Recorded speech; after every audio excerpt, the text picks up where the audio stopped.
So we'll start by setting our motivation.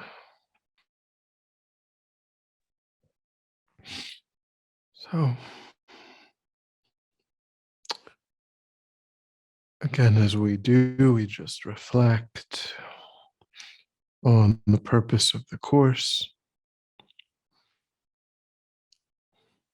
being the Buddha's wisdom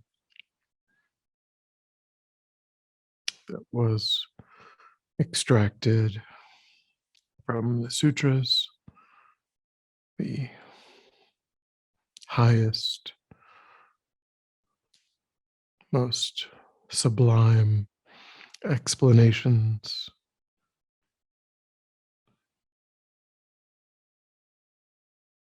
given in a logical, easily understandable progression.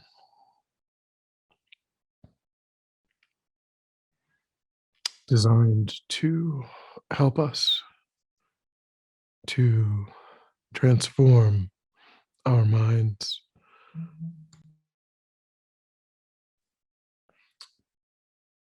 as quickly and rapidly as possible by understanding exactly what to adopt, what to discard, how to make our lives most meaningful.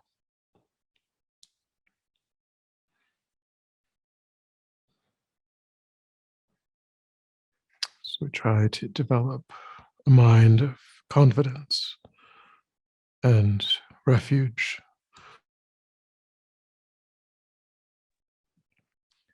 in the teachings themselves.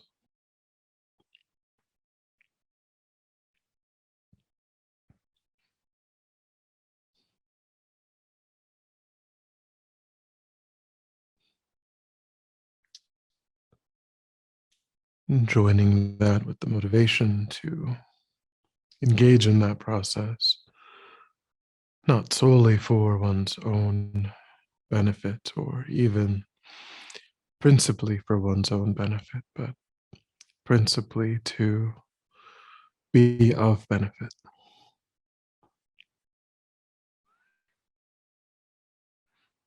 To eliminate confusion in one's own mind in order to show the path to lead all sentient beings out of confusion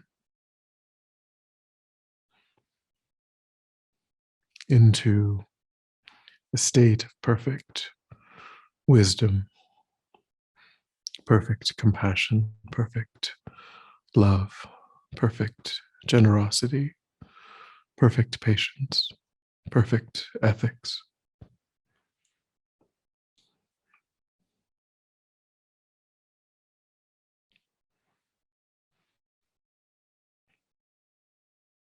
Generate those minds of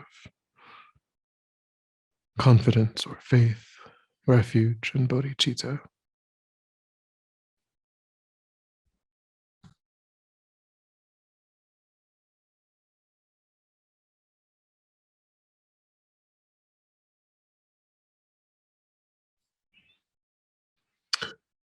All right. Any thoughts or questions from Monday's class? Or something that we've covered previously in the section on karma?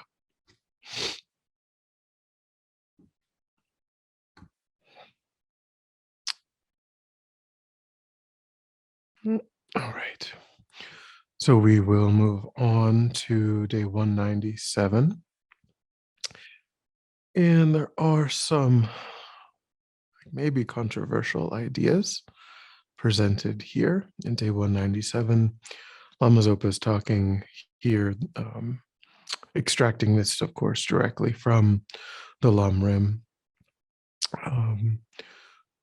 where he's talking about what are called the 8 ripened qualities that um, we should strive for, with respect to a perfect human rebirth. It's kind of, in a way, going a little bit above and beyond just a perfect human rebirth and kind of adding on some additional qualities that make it even more effective in traversing the path quickly and easily. Um, so these are: one, a long life. So, of course, you can have a perfect human rebirth. A Buddha has come, a Buddha has taught, teachings exist, sense faculties are complete, etc. But if you don't live very long, then you can't really build up your practice. So then, long life, handsome body, high family, great wealth, trustworthy speech, great power and fame. And then it says being male and being strong in mind and body. So these are the 8 ripened qualities. So, of course, in one way, we have to look at this through a historical lens, understanding that people 2,600 years ago were looking at society as it was, and recognizing that in order to be able to devote oneself to study, to meditation, in a time and place where things were challenging. They didn't have supermarkets. They didn't have, life was uncertain and more difficult. So these are kind of extra insurance policies on being able to maintain one's life.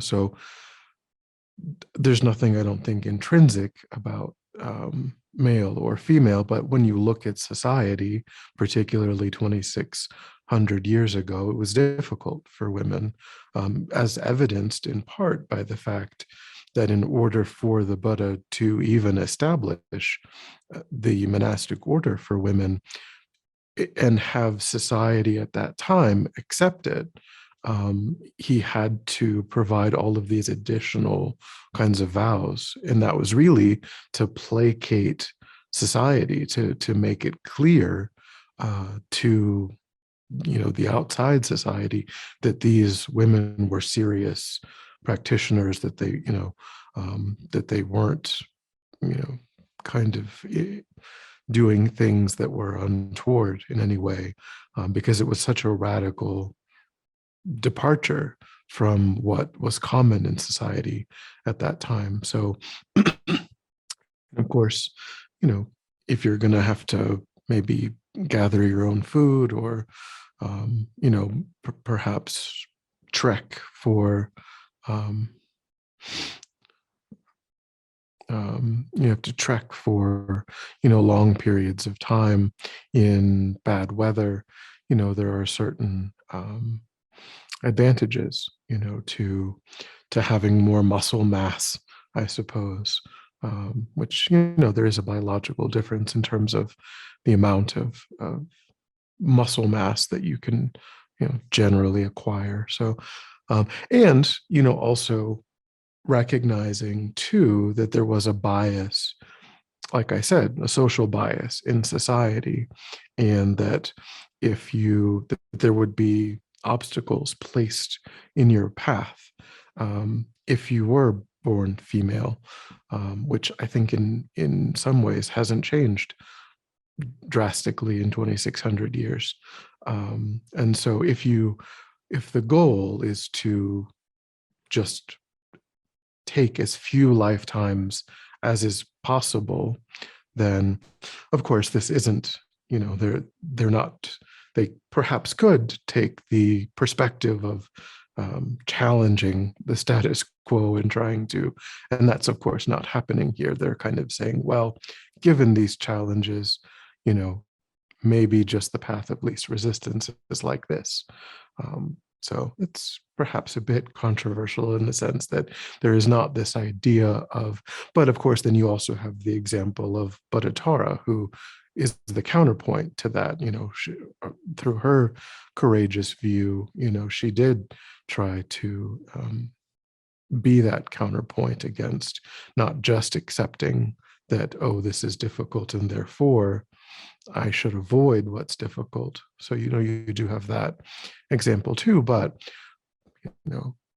I guess if you're trying to construct a system for the quote unquote masses, then relying on that kind of fortitude that Bodhitara exhibited is um, maybe not as effective as just trying to give a path that works with the biases and the difficulties that are deeply ingrained in society as it is. It's interesting here too that His Holiness was criticized for talking about having an attractive form, but you actually find it in the Lamrim, and it doesn't. In his statement, he was that people had the impression that he was only applying it if it was a female form, but here very clearly, in the Lamrim, they just simply. So this is another example. Just in a way, it's kind of silly, in a sense, but it's also tapping into these societal biases, and kind of saying, well, people who, if you want to attract a following, if you want to have disciples, it's easier to do that if your form is pleasing rather than, and so, that's, again, you could make the argument that maybe we should be going out and trying to create social change around that issue, but that's not what's, there's some understanding that that's so incredibly difficult, and we're trying to just achieve enlightenment within a few lifetimes. So maybe just let that bias be what it is and try to work with it, and then just achieve enlightenment and be on your way as quickly as possible. um, so those are, Lama Zopa says, if we achieve a human body with these 8 qualities, we will have quick realizations on the path. Um, and then he talks about the karmic relationships between these. So if we abstain from gossiping or negative speech, then our speech has great power. Like we were talking about before, some people find that they have trouble being believed, or they have trouble being persuasive. And that could be a karmic, even though in that lifetime they didn't, they are trustworthy, they are, but still their experience is that their words aren't taken with gravity, and so on. And that could be a karmic ripening. So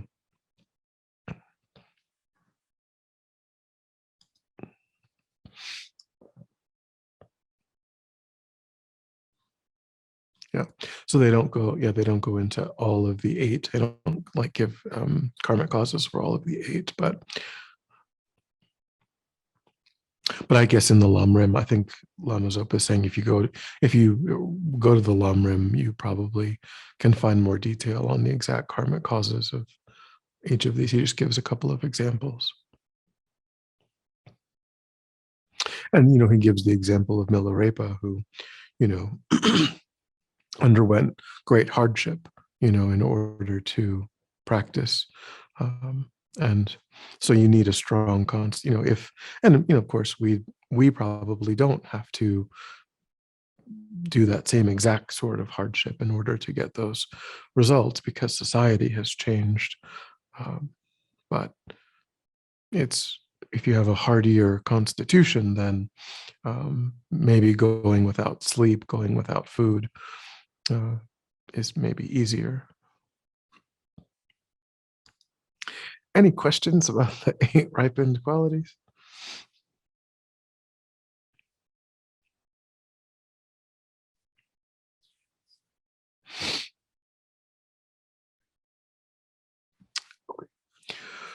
So if we go on to day 198, Lama Yeshe's quotation, if the law of cause and effect does not guide our life, there is no Dharma practice. And without that, only ignorance and suffering remain. So here, this is talking about how there's a really increased subtlety to the way in which we would constrain ourselves if we deeply integrate an understanding of the law of cause and effect in ways that wouldn't be there if only we were thinking about um, well, I didn't hit anyone today, I didn't yell at anyone today, like I didn't, but with a deeper, subtler understanding, we also, we would think, oh, but I ruminated on, wanting to yell at somebody today for 45 minutes, you know, and but, or, I engaged in a lot of, maybe actions that are not naturally negative, but I did it with a lot of attachment. I did it without a lot of introspective awareness, just sort of on autopilot, just kind of following maybe cravings as they arose. So these subtler aspects of cause and effect that, because he doesn't say the 10 non-virtuous actions. He doesn't say, the 5 actions of immediate retribution. Lama Yeshe here is really just talking about the law of cause and effect. So what is it that we are increasing our familiarity with? Is it attachment? Is it aversion?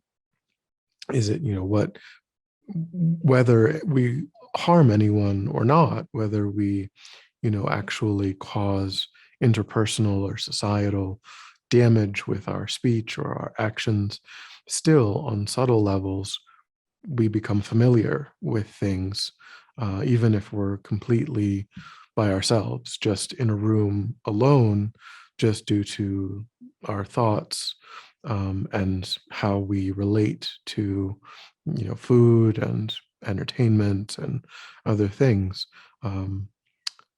So we go beyond the kinds of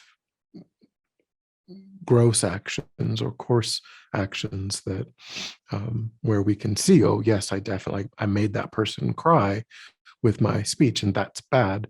That's a very coarse level of understanding of, what with this, we think, well, even if I didn't actually say anything, the fact that I practiced, for an hour in my mind, all of the terrible things that I would like to have said to that person, that's not such a great, you know, set of karmic causes that we're initiating in the mind. Um, so he says, sustained conscious awareness of our physical, verbal, and mental actions from the moment we wake up to the moment we fall asleep is more profound and penetrating than 1 hour's meditation every morning. He says this makes sense. An hour's meditation is nothing compared to a day's practice. If we consider the enormous benefits of even 1 day's awareness of karma, we can guard against the apathy and depression that can easily infect our practice.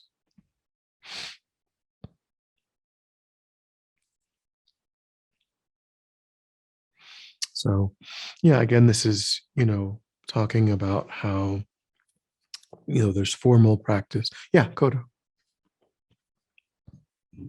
You can finish if you would like, please. Or whatever. So yeah, just so he's talking here about like informal practice being what we do 23 hours a day, or or 19 hours a day, or 16, whether you want to count sleeping or not, I don't know. But and how that, if we are getting that wrong, in and of course it's all a process, but we can't expect that we go around stealing and lying and being deceptive and being aggressive and then come home and meditate on love and compassion and think that that's going to have much power. Of course, it's better, it's at least better than not doing it, but he's talking about we have to, even if we don't have a practice, even if we don't understand the Lamrim, or we're not doing deity yoga, but we're watching the body, speech, and mind from the time that we wake up to the time that we go to sleep. That is practice, and that's more important, but it's also more difficult. Like, because he kind of points out later in the commentary on the section that people might think that they just kind of get off the hook because, oh, like I did meditate for half an hour today, and then the rest of the day I can just, I don't have to be aware. I don't have to think about it because I did my practice. What are you talking about? I did my practice this morning. I do my 20 minutes every day. But he's saying, we have to, that's not enough. That can reinforce, that's still important, but it's so much more important to have an awareness of karma and watch the body, speech, and mind. And yeah. Code. Oh, I was unmuted anyway. So this is exactly what I was experiencing today with communicating with someone, that the communication for me was really unpleasant and I felt very pushed. And then I could feel this, I feel my self-cherishing eye in the center of my body. And when it gets irritated, it goes like that. I could feel that like pain. It's like an achy, squeezy pain. And then I dropped into a very old victimizing, I can't do anything. How do I figure out this? What, I don't like how they treated me and all, blah, blah. And then I just stopped for a moment and I did exactly what they have there in the book. And I said, I asked one of my deity people, even though I'm not doing Tantra, but I have my little connections. And the message I got back was just be heartful in your communication and be honest, but gentle, and remember compassion, and be courageous. There was a very big, strong word about being courageous and being able to communicate honestly from my heart. And it in a way doesn't matter how the other person, if they're able or willing to accept or not accept the communicating, but it matters my quality of not following the old patterns, the old ridges of aggression or anger, blah, blah. But my shift into not hiding, because if we hide and we just say, oh, I'm not going to deal with that person, and I avoid that person at the center every time they come in, I'm like, ooh, that one, and that's negative karma. And so, I mean, it's slippery. It's very slippery slope sometimes. Like, you can't avoid, but you can't be the old pattern, and this new pattern of standing my ground. And that I feel so different in just the last several hours when I, in a way, explained myself to this person and wasn't angry, but I'm not going to feel or be mistreated or cornered near the cleaning closet again by this person. But it was this slippery, I went to the old, and I all in a couple hours. It was a trip today, and it was exactly on page day 198. So wow, thank you. I wasn't at the center today, for the record. You can see behind me, not at the center. I'm at home. Just it was not Venerable Dundrum. Not today.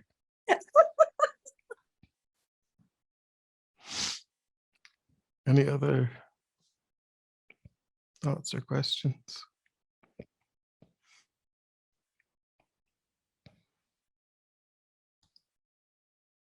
Yeah, so if we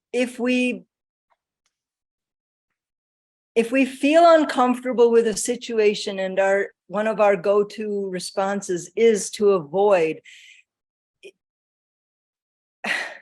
that's really, I know it's easy to go to, but it still feels bad. It still is icky inside, and it doesn't, I'm not really thinking right now as incurring negative karma by avoiding, but it certainly is not helping myself to feel more able to communicate or be in a situation. And it isn't helping the other person that is like a bull in a china shop. And I can recognize that because I have been a bull in a china shop a lot. So, we know what we see, unfortunately. But what is there a karma for avoidance and trying to just not deal with things that actually help us live the Lamrim and all the teachings? I mean, in a way, I think it I think it depends on one's capacity, because in general, I mean, I think Buddhism is very practical on this kind of point, in the sense that if in general there will always be things that are beyond our current capacity to, and kind of like the quotation from Shantideva that you mentioned, like to be like a piece of wood. I mean, that's kind of avoidance, right? I mean, it's Shantideva is kind of saying, in this moment, you might not have the ability to not make it worse, to like not make a mess of it even beyond what it already is. So if you recognize that, then don't do anything. Then just like, then yeah, you do kind of avoid, because the alternative is you might escalate the situation. You might respond to anger with anger. You might, not you, but a person. Like if we can't, if we don't have the ability in that moment, so we shouldn't maybe necessarily like, that shouldn't be the maybe the default, but in terms of always. So I think it's important to recognize, okay, this is I saw the edge of what I'm able to do here, and because I was at that edge, this was the way that I felt like, if I did anything or said anything, there was a high degree of probability that it was just going to get worse. So, but then not stopping there, like for the future, um, but trying to think like, well, why, later on, when that's not actually happening, there's no danger, in meditation perhaps, or in writing, or, in something later on, trying to learn something, about, well, what kind of pattern is this? What is it that bothered me? Why did it bother me? And then, I would say doing loving kindness meditation, with respect to that person, maybe doing Tonglen meditation with respect to that person. I did that just the other day, because I didn't realize initially, there's a little disruption, in the Gompa, and at first, I thought, well, that person just like, maybe they just weren't being respectful or whatever. But then I realized that it wasn't, that they were suffering, and that there was like a biological basis for, like, in their mind for what was happening. And so then I did Tonglen, just like, right then, and I stopped having, like, well, I mean, it helped with like the judgment that, kind of like in a movie theater, when persons, someone's on their cell phone, it was kind of that initial sort of like, we're in a gompa, you shouldn't be, it was kind of like that. But then because I just didn't realize what was actually happening in that first moment. And then when I did realize it, so Tonglen, I think, also helps, because they like, and I mean, not in a, we have to make sure that we don't do Tonglen in a kind of condescending way too, in the sense that like, oh, I'm not that, and how terrible, but I have been that, and I could, that there's no, but, and there many people are like that, and I could easily be like that again. Maybe it's not happening right now, today, in this moment, but it could happen. It's happened probably earlier in this lifetime. It could happen again in this lifetime. It could happen in future lifetimes. So not to create more distance, but just to recognize suffering as suffering, in all of its forms, and because people create people who need to control things or to have things, that is unpleasant for them too, that and but that's also, if we don't have that, we have other things, we might not have that specific issue, but we certainly have others, and those others are causing us to suffer. So it's just like, oh, this is how this person is suffering, which is similar to maybe this other thing that I do also, and I recognize that it causes me suffering. And so like getting fed up with suffering, in general, and just having compassion for the existence of suffering, um, you know.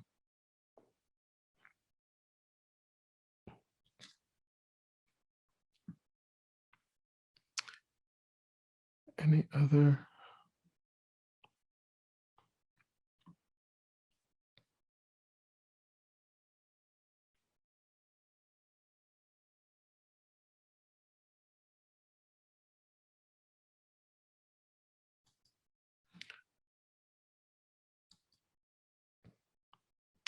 So then day 199, Lama actually kind of talks about that kind of idea, you know, renouncing, understanding that under the influence of afflicted states of mind, we suffer and we create suffering, and that also arises. That's also the cycle of suffering that's applicable to other sentient beings. So he says, we have confused ourselves and others for centuries, millennia, countless lifetimes. It has always been this way. It is this way and will continue to be this way unless we renounce this cycle of suffering. He says we have to feel incredulous when we realize the endlessness of all this confusion and make a strong determination to clear it up. If I truly love others, if I really have compassion for them, I must improve myself. I must better my behavior, my speech, and my thinking. Without doing so, there's no way I can help others. I'm only dreaming, he says, if while saying that I want to help others, I merely perpetuate the disastrous actions of my uncontrolled body, speech, and mind. So again, this is, trying to identify gaps between what the teachings are presenting as the ideal and then what is actually happening. And those, there will be those gaps, and sometimes they'll be huge, particular moments, particular days, particular patterns, because not everybody has all of the same patterns. But we've given example.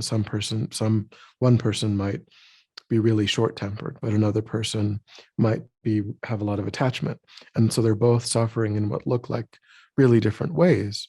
The the short-tempered person might have no thought about their possessions. They might be, even generous, or they might just not.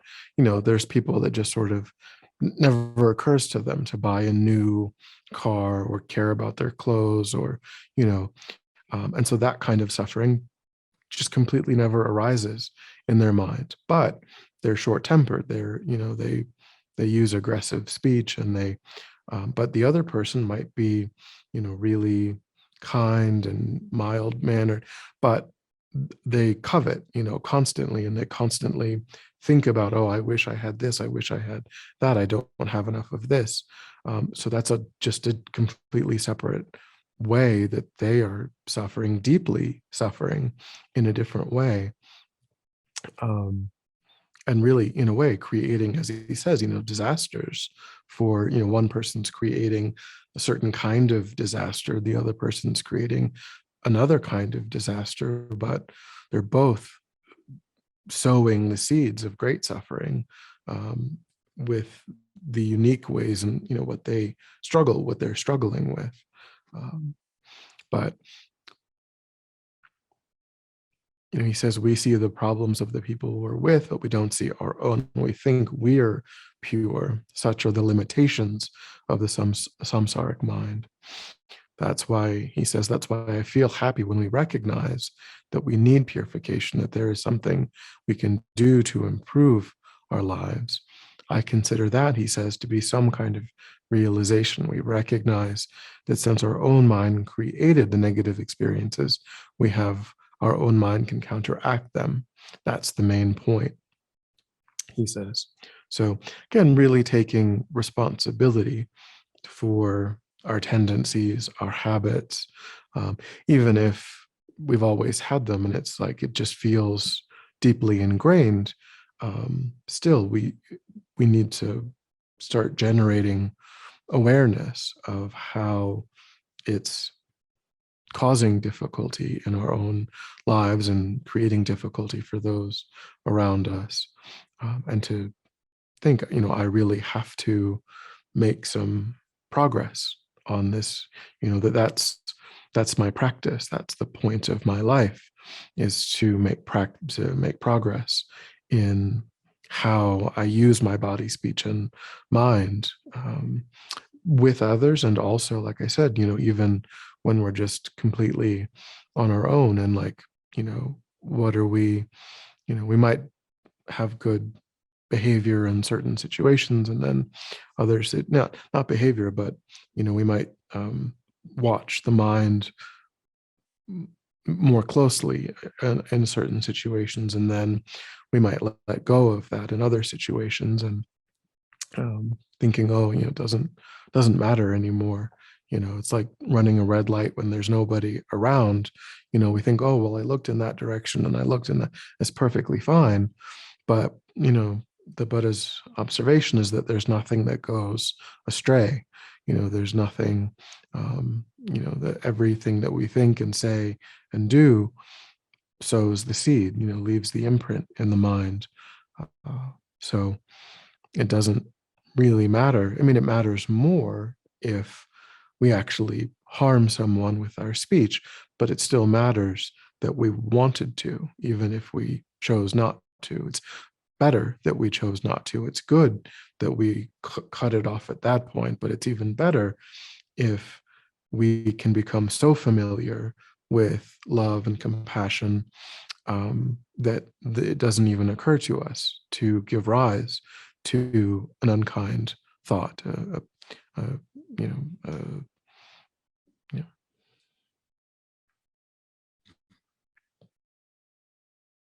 And again, stressing how it's so much easier to apply the teachings on karma to others and not apply them to oneself, and how that's the point of the teachings on karma, is to look inward. We can look for examples to reinforce our understanding of the law, the different ways in which karma works, but really we need to think about our own tendencies, our own habits. If we need to think about some examples of collective karma, or in order to gain more confidence in the wisdom itself, then okay.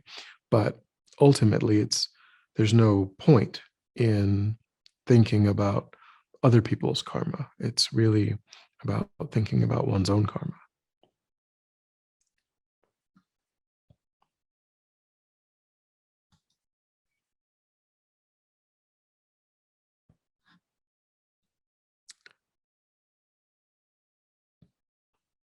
Any thoughts or questions?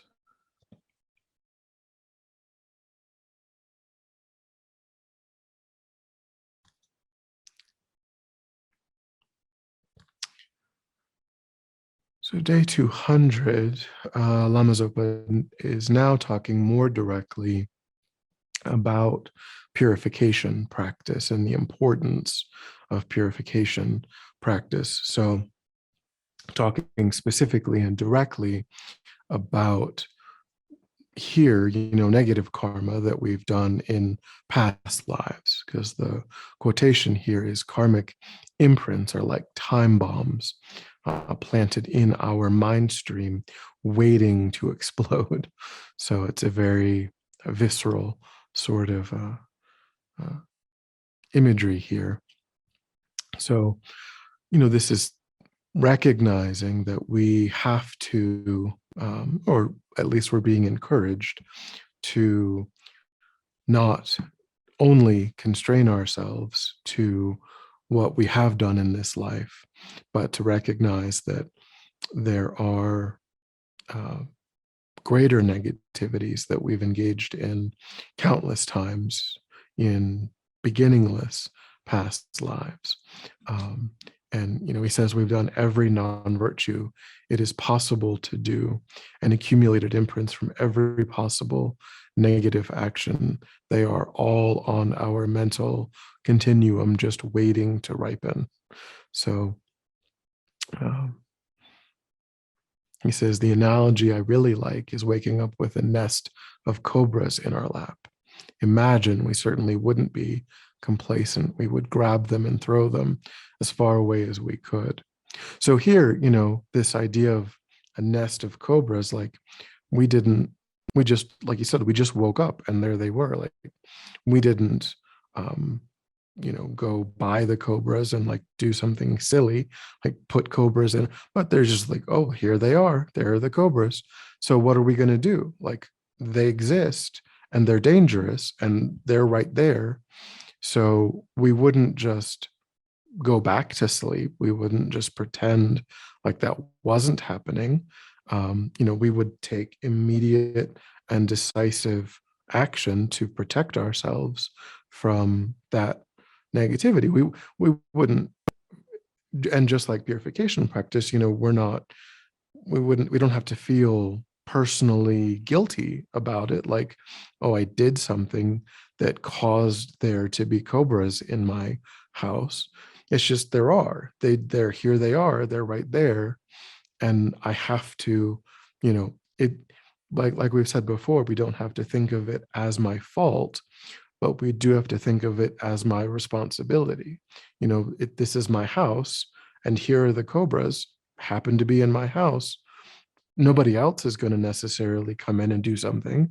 They don't have time and they don't know about it. They don't, maybe my door is locked. There's all kinds of reasons why we, right in that moment, have to be the ones that engage in strong, decisive action to do something to eliminate that threat from the mind.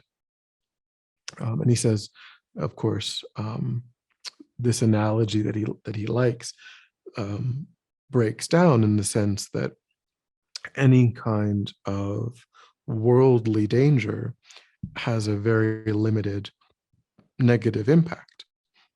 It can only kill you, or cause great pain, and then that's it. But the negativities, unfortunately, their power is, potentially eons of suffering in the lower realms. So he says, when we have the same fear of even the smallest non-virtue as we do of a cobra in our lap, then we can say we have definite faith in karma. Because, you know, if we care more about just either physical pain or even just the ending of this one lifetime than we do about eons of incredible suffering, um, then there's something disconnected there in terms of how we are prioritizing what to be worried about. Um, we're not really focused on the truly greatest dangers.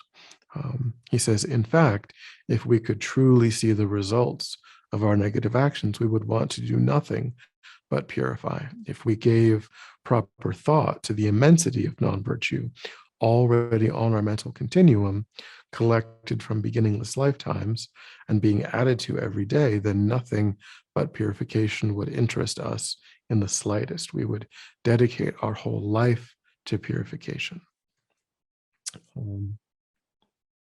Yeah, so again, here I think, we've talked a few different times about maybe the difference between um, formal dedication practice and the result of purification, or so we can think of, because ultimately given this situation, ultimately what's true is that it's not possible to actually use purification practice to eliminate every single negativity. Ultimately, what we want to do is see emptiness directly, which takes care of all of the remaining negative karmic imprints that are still present in the mind. But it's still helpful. It's still a necessary process to do as much clearing away as we can to help in a cooperative way create the causes and the conditions for a succession of human lifetimes, so that we can finish the path, so that we can get to seeing emptiness directly without detours into the lower realm, so that we can go from lifetime to lifetime to lifetime. But still, even for any practitioner, they're going to have negativities in the mind at the moment when they see emptiness directly, and then they've cut off the continuity of those negativities from being able to impact, from being able to bring results into the future. So, and when we've said, of course, that the more that we focus on the antidotes, love and compassion and generosity, those are reducing the previously held familiarities with miserliness and with ill will and so on. And that is a form of purification too, but also we just want to make sure, or at least, Lama Zopa is encouraging us to also do actually formal purification practice with the four opponent powers, because that, as we've said before, that's a unique way of dealing with negativities, because it has the power of restraint, it has the power of regret, has the power of creating a relationship to enlightened energy in ways that can directly, in a subtle way, ripen positive karma that can overwhelm any kind of negative karma. So it's certainly something he definitely, Lama Zopa has always advised, doing, say 35 confession Buddha practice in the morning and Vajrasattva in the evening. And of course, there are examples of the greatest practitioners that would purify, briefly, just throughout the day. Just every time they had a negative thought, they would do a really brief 30-second, 45-second, purification practice, even just in that moment.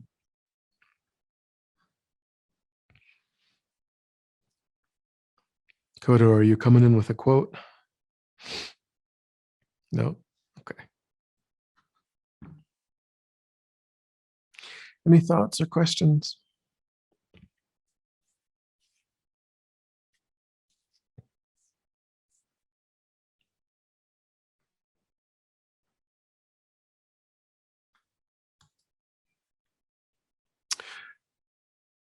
So again, maintaining that theme in day 201, Lama Zopa says, the four opponent powers are our passport out of suffering, out of all suffering.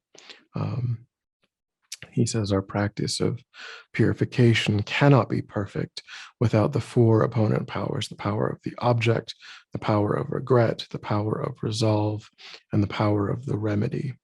He says, well, as we've said, before, while any Dharma action purifies our negativities, integrating that with the practice of the four opponent powers makes it stronger. It becomes incredibly powerful. So he's saying, not to only rely on the antidotes, not to only rely on, well, I'm becoming more familiar with love, I'm becoming more familiar, but still we have to bring in the four opponent powers as well. So he says, based on strong refuge in Buddha, Dharma, and Sangha, the object, we look at the negativities we have committed and have a genuine feeling of regret. We're reflecting on the shortcomings of creating negative karma. The more regret we are able to feel, the more powerful our purification becomes, and the more negative karma and obscurations we purify. This naturally leads us to determine not to do such actions again, which is the power of resolve. Based on this, we do a purification practice, such as reciting Vajrasattva mantras or doing prostrations. This is the power of the remedy. And so he points out with respect to the power of the remedy, he says it does not have to be a specific practice as long as we combine it with strong regret and resolve to not do the negative action again. So the remedy can be, if we don't feel, of course, there are perhaps unique benefits to using that particular remedy, because it does create a relationship to enlightened mind, enlightened activity. But if a person isn't maybe not in a place where they feel connected to using that kind of remedy, then they can substitute, as long as he's saying, as long you can't. So, you can kind of alter that as long as you're not altering the regret and the resolve.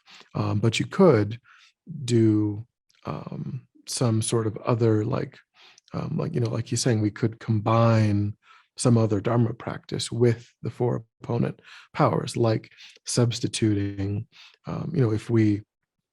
if we lost our temper, and we said an unkind thing to someone, then if we felt like it, in conjunction with the other opponent powers, we could insert that loving kindness meditation with, using that person that we're purifying. So I'm not saying that that's what we should always do, or, because again, there might be, I would say there probably are unique benefits to having that portion of the four opponent powers be related to creating that connection with enlightened mind and enlightened activity, which you kind of miss out on if it's something else. But not everyone is always going to feel connected to using that. So psychologically, in a way, the four opponent powers still bring a very powerful result, as long as there's some some remedy, some kind of remedial, something that we're doing that establishes a new beneficial habit or tendency, as to kind of counteract the negativity that we created. So but it doesn't, like you said, it doesn't have to only be Vajrasattva or only be 35 confession Buddha practice. Something has to stand in for the power of the remedy, but could be more flexible.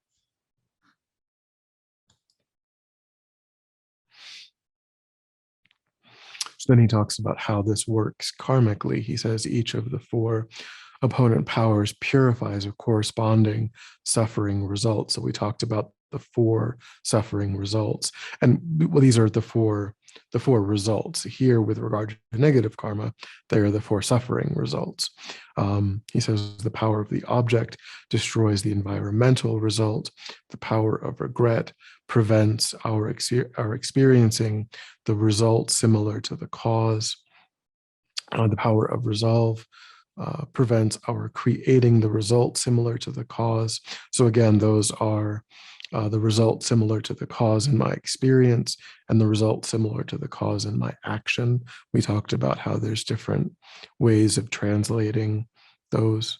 And then the power of the remedy destroys the ripening result, which is again that throwing karma into a particular rebirth. So through the four opponent powers, we kind of dismantle the way in which a previously created negative karma is able to bring a result. And of course, sometimes it's true, they do say, this idea of purifies, it doesn't necessarily mean that it eliminates fully, completely, entirely, but it does at least reduce. So they say that through purification practice, a very heavy negative karma might ripen in a much lighter way. So, and I don't know, that probably, I'm sure that there's a role that one's own ability to concentrate has on that practice, the strength of a person's bodhicitta.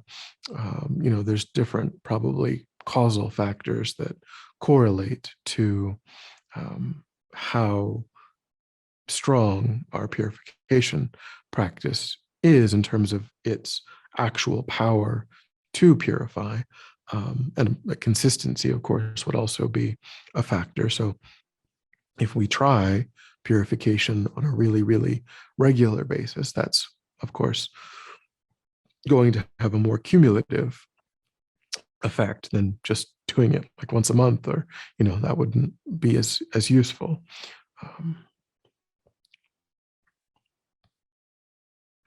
He says, we can see now how unbelievably important it is that the practice of purification must be perfected through all four powers and not just one of them. This is the key. This is the real solution, is what he says. So making sure that we always have all four, so we can't skip, any of the four opponent powers.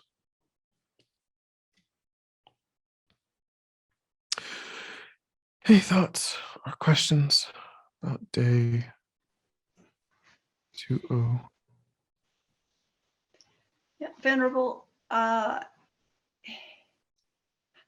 how is it, and we can take this to Thursday if you want, but how is it that by experiencing emptiness, all karma is purified? Is it because, well, I'm just asking the question because it's a tricky one for me. Yeah, so in the same way that the karma itself, so purification doesn't mean like you didn't do it. Of course, you still did it. Whatever harm you created, was still created. You killed or you stole, or the other person still harmed in the same way. It has nothing to do, with that kind of course, all of the harms, they happened, they're historical kind of facts. But what we're concerned about with regard to negative karma is its potency, its ability, as it's, because we go back earlier today, he said it's like a time bomb that's in the mind, the karmic potential that's in the mind. And so in order for that potency to actually ripen, there has to be a continuity of fundamental ignorance in the mind. There has to be kind of this, it's sort of like the same, in a way, the mind changes so drastically that those karmic seeds, they exist. There could be billions of them, still validly karmic potentials in the mind, but they were laid in a mind that was marked by fundamental ignorance, and then you cut the continuity of that fundamental ignorance, and the ground of the mind is now so radically different that those seeds, they can no longer bring that result. They can no longer ripen, and they just no longer have any potency. It's like planting seeds in a field and then salting the field. The seeds are all still there. You could pick them up, you can touch them, they exist, but there's no possibility of them becoming trees anymore because you've laid down the salt, which has fundamentally altered their capacity to function in the way that they were previously capable of functioning. So that's what is meant by purification in that sense, is still there, but it lacks the cooperative causes and conditions that would permit it to actually ripen as a negative experience once you have that. Good explanation. Thank you very much.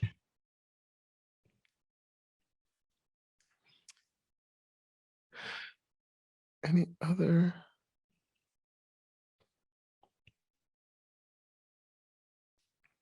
Okay, so we'll leave it there for today. And yeah, so we'll end with dedication. So we'll go back to recollecting our altruistic motivation. And think that through listening, through contemplating the Buddha's teachings, trying to understand them, trying to understand how to practice them, we've actualized our motivation. That's generated positive energy in the mind. And we want that positive energy to ripen in spiritually supportive and meaningful ways. So think about in your own life what that would mean, how you want to seal and dedicate positive energy that you've created.